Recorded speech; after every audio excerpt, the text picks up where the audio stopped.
ግብሪ ሐዋርያት ምዕራፍ 1 ኦ ቴዎፍሎስ ኣብቲ ቀዳማይ ጽሑፈይ ብዛዕባ እቲ ኢየሱስ ካብ መጀመርታ ሒዙ ክሳዕ እታ ንሰማይ ዝዓረገላ መዓልቲ ዝገበሮን ዝመሃሮን ኣዘንትየልካ ነይረ።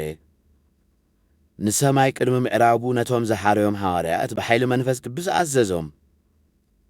ብድሕሪ ሕማማቱ ን40 መዓልቲ ዝኣክል እናተራእዮም ብዛዕባ መንግሥቲ ኣምላክ ከዓ እናነገሮም ብብዙሕ ዘየጋጊ መረዳእታ ሕያው ከም ዝኾነ ገዛእ ርእሱ ኣርአዮም።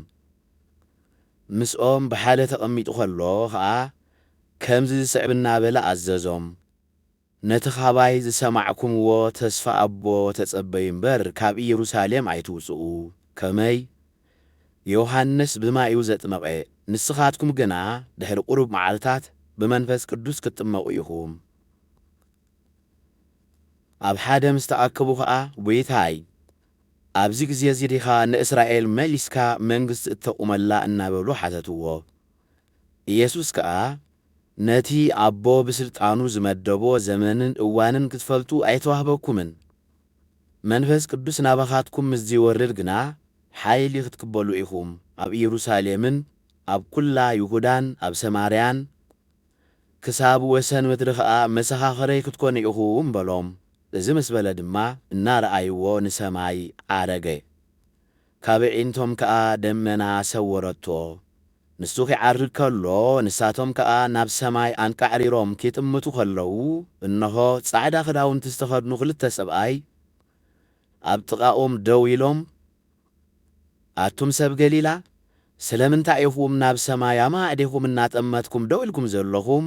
እዚ ኻባኻትኩም ናብ ሰማይ ዝዓረገ ኢየሱስ ከምቲ ናብ ሰማይ ኪዓርግ ከሎ ዝረአኹምዎ ከምኡ ገይሩ ከዓ ኺመጽእ እዩ በልዎም።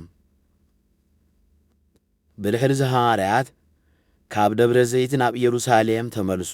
ደብረ ዘይቲ ካብ ኢየሩሳሌም 1 ኪሎ ሜትር ዝርሕቕ ነበረ።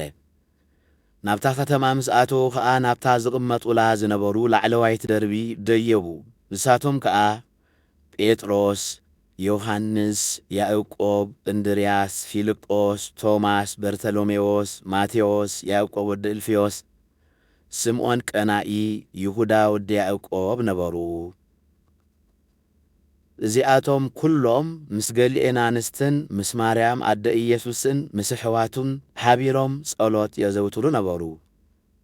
በተን መዓልትታት እቲኣተን ጴጥሮስ ኣብ ማእከለቶም ተኣኪቦም ዝነበሩ 120 ዝኣኽሉ ኣሕዋት ደው ኢሉ ከምዚ ዝስዕብ ተዛረበ። ኣቱም ኣሕዋተይ